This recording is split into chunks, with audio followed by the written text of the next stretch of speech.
بسم اللہ الرحمن الرحیم۔ حضرت سلیمان فارسی رضی اللہ تعالی عنہ فارس کے رہنے والے تھے۔ خاندانی طور پر شاہان فارس سے ملتے تھے۔ آپ رضی اللہ عنہ کی عمر کے بارے میں مختلف روایات ملتی ہیں۔ اس پر سبھی متفق ہیں کہ 250 سال سے بہرحال زیادہ ہے۔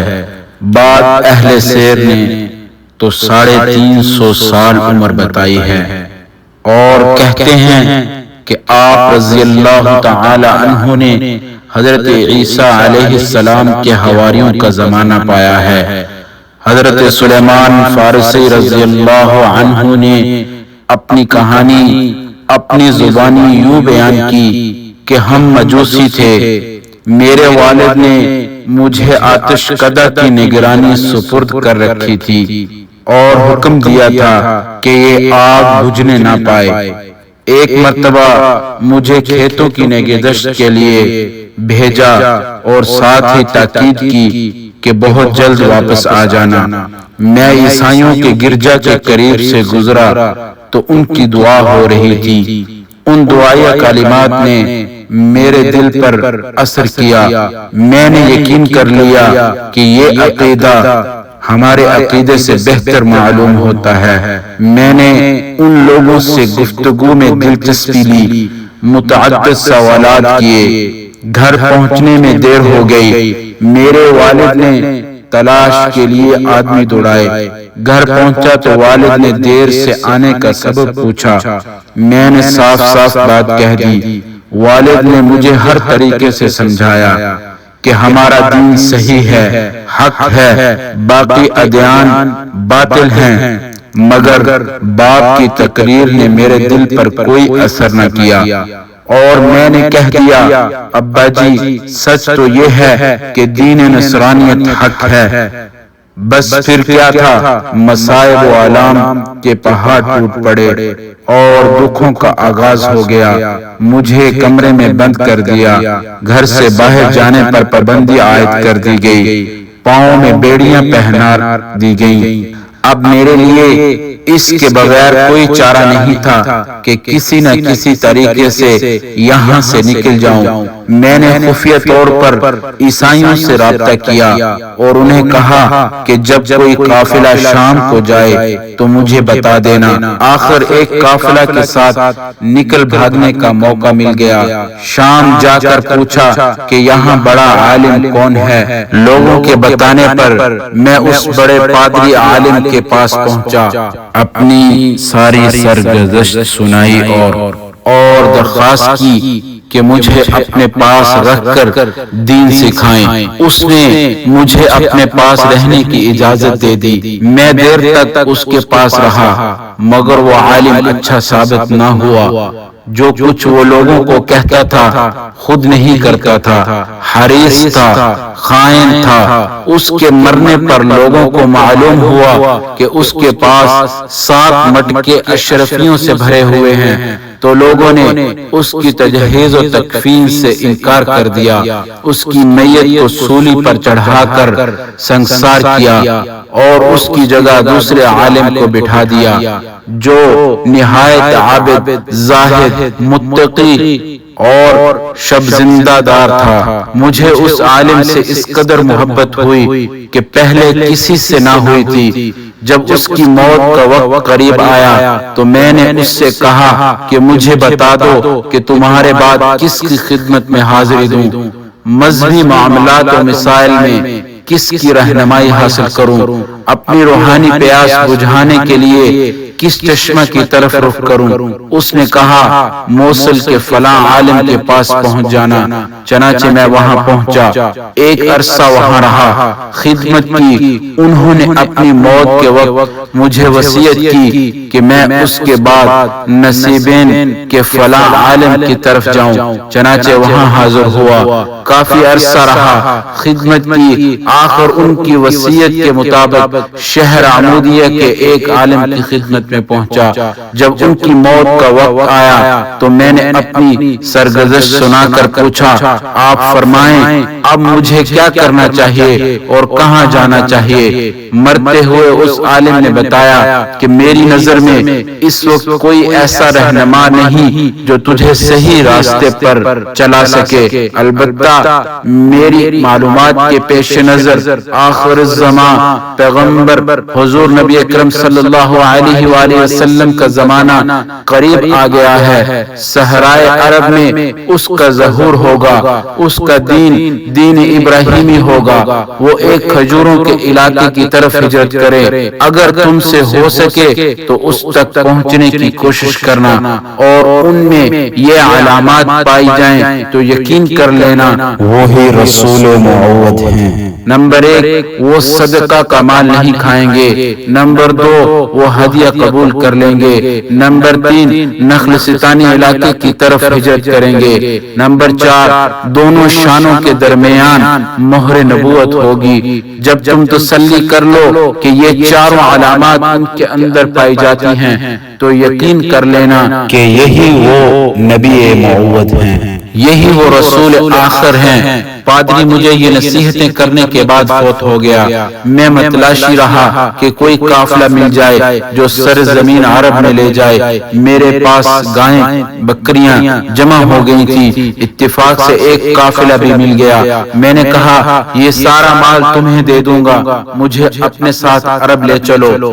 بات طے ہو گئی، مگر میرے ساتھ سلوک یہ ہوا کہ اس قافلہ نے مجھے غلام بنا کر وادی قرا کے ایک یہودی کے ہاتھ بیچ دیا۔ جب اس یہودی کے ساتھ اس کے علاقے میں آیا تو مجھے محسوس ہوا کہ شاید یہی وہ سرزمین ہے جس کے متعلق مجھے بتایا گیا۔ اسی تذبذب میں تھا کہ اس یہودی نے بنو قریظہ کے ایک دوسرے یہودی کے ہاتھ بیچ دیا۔ یہودی مجھے سرزمین مدینہ الرسول میں لے آیا، باغات دیکھے، کھجوریں مشاہدہ کی، دل نے یقین کر لیا کہ یہی مطلوبہ نخلستان ہے۔ میں نے کہا میرے دوستو، خدا کی قسم اب میں تمہارے کام کا نہیں رہا کہ مجھے دیار حبیب کا پہاڑ نظر آ گیا ہے۔ آخر کار میں نے کام ختم کر لیا، لرزتا کامتا درخت کے نیچے اترا اور مالک نے کہا کہ تم کیا بات کر رہے تھے؟ مالک نے ناراضگی کے ساتھ مجھے تمانچہ مارا اور کہا تمہیں ایسی باتوں سے کیا تعلق، جاؤ اپنا کام کرو، خبردار آئندہ اگر ایسی بات کی۔ حضرت سلیمان فارسی رضی اللہ تعالی عنہ نے سلسلہ کلام جاری رکھتے ہوئے کہا کہ پہلی علامت نخلستان والی تھی جو میں نے مدینہ الرسول صلی اللہ علیہ وآلہ وسلم میں حاضر ہوتے ہی دیکھ لی تھی۔ دوسری علامت یہ بتائی گئی تھی کہ وہ رسول صلی اللہ علیہ وآلہ وسلم صدقہ قبول نہیں کریں گے۔ جب آپ صلی اللہ علیہ وآلہ وسلم ہجرت کر کے قبا تشریف لا چکے ہیں تو میں صدقہ لے کر قبا حاضر ہوا اور عرض کیا حضور صلی اللہ علیہ وآلہ وسلم یہ صدقہ آپ صلی اللہ علیہ وآلہ وسلم کے لیے اور آپ صلی اللہ علیہ وآلہ وسلم کے صحابہ کرام رضوان اللہ علیہم اجمعین کے لیے لایا ہوں، قبول فرمائے۔ آپ صلی اللہ علیہ وآلہ وسلم نے فرمایا میرے لیے صدقہ جائز نہیں، یہ فرمایا اور صدقہ صحابہ کرام رضوان اللہ علیہم اجمعین کے سپرد کر دیا۔ اس طرح دوسری علامت کی بھی تصدیق ہو گئی۔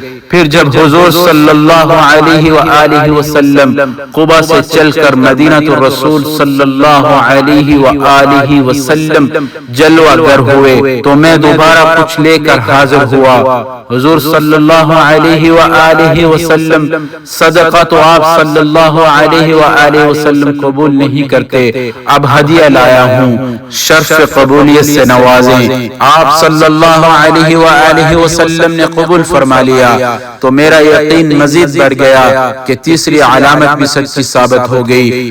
اب میں اس موقع کا متلاشی تھا کہ آخری علامت دونوں شانوں کے درمیان مہر نبوت کو کس طرح دیکھوں۔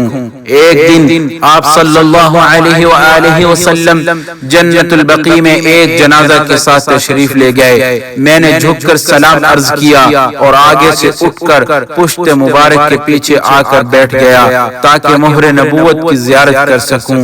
حضور صلی اللہ علیہ وآلہ وسلم میری اس کیفیت کو جان گئے، فوراً پشت مبارک سے چادر اٹھا دی۔ میں نے مہر نبوت کو دیکھا، چوما اور گوہر مقصود مل جانے کی خوشی میں رو پڑا۔ جب حضرت سلیمان فارسی رضی اللہ تعالی عنہ ایمان لانے کے لیے حضور صلی اللہ علیہ وآلہ وسلم کی خدمت میں حاضر ہوئے تو آن حضرت صلی اللہ علیہ وسلم کو ان کا مدعا معلوم نہ ہوا، چنانچہ ترجمانی کے لیے ایک ترجمان کو بلایا گیا تو ایک یہودی تاجر ملا جو عربی فارسی دونوں زبانوں پر عبور رکھتا تھا۔ حضرت سلیمان فارسی رضی اللہ تعالی عنہ حضرت صلی اللہ علیہ وآلہ وسلم کی تعریف و توصیف کرنے لگے اور یہودیوں کی مذمت، مگر یہودی ترجمان نے آپ کی تعریف و توصیف کو بدل کر کہا، یا رسول اللہ صلی اللہ علیہ وسلم، یہ شخص آپ کو گالیاں دیتا ہے۔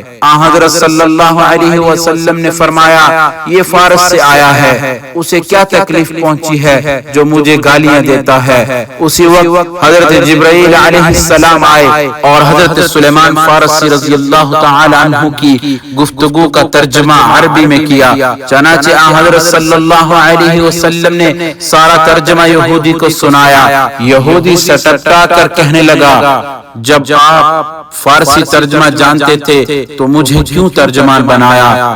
حضرت صلی اللہ علیہ وسلم نے فرمایا کہ مجھے جبرائیل علیہ السلام نے آگاہ کر دیا۔ یہودی فوراً کہہ اٹھا، یا رسول اللہ صلی اللہ علیہ وسلم، پیشتر ازی میں آپ پر طرح طرح کے اتہام و بہتان باندھتا تھا، مگر اب میرا ایمان ہے کہ آپ اللہ کے سچے رسول ہیں، اور وہ کلمہ پڑھ کر مسلمان ہو گیا۔ حضرت صلی اللہ علیہ وسلم نے جبرائیل علیہ السلام سے کہا کہ سلیمان رضی اللہ تعالی عنہ کو عربی زبان سکھلا دی جائے۔ جبرائیل علیہ السلام نے کہا، یا رسول اللہ، انہیں حکم دیں کہ وہ اپنی آنکھیں بند کر کے منہ کھلا رکھیں، اور آپ صلی اللہ علیہ وسلم ان کے منہ میں اپنا لعاب دہن مبارک ڈالیں۔ جو ہی حضرت صلی اللہ علیہ وسلم نے آپ کے منہ میں لعاب دہن ڈالا تو آپ عربی میں گفتگو کرنے لگے۔ اس طرح حضرت سلیمان فارسی رضی اللہ تعالی عنہ کا فارس سے لے کر مدینہ الرسول صلی اللہ علیہ وآلہ وسلم تک یہ سفر اور پھر حضور کی بارگاہ میں حاضر ہو کر اسلام قبول کرنے کا سفر مکمل ہوا۔ اس میں آپ نے دیکھا کہ صحابہ کرام نے اسلام قبول کرنے کے لیے کتنے کتنے دکھ اور تکلیفیں برداشت کی، اور اس میں آقا نامدار حضور حضرت محمد مصطفیٰ صلی اللہ علیہ وآلہ وسلم کی شان و شوکت بھی آپ نے دیکھی کہ صحابہ کرام کس طرح تڑپتے تھے حضور سے ملاقات کرنے کے لیے، حضور کی بارگاہ میں حاضری دینے کے لیے۔ اللہ تعالیٰ سے دعا ہے کہ اللہ تعالیٰ ہم سب کو حضور کا پکا سچا امتی بنائے اور ہم سب پر اللہ پاک خاص رحمت نازل فرمائے اور ہمارا خاتمہ بالایمان فرمائے، آمین یا رب العالمین۔ اس طرح کی مزید اسلامک ویڈیو دیکھنے اور سننے کے لیے ہمارے چینل پیارا مدینہ 145 کو سبسکرائب اور شیئر کریں۔ جزاک اللہ۔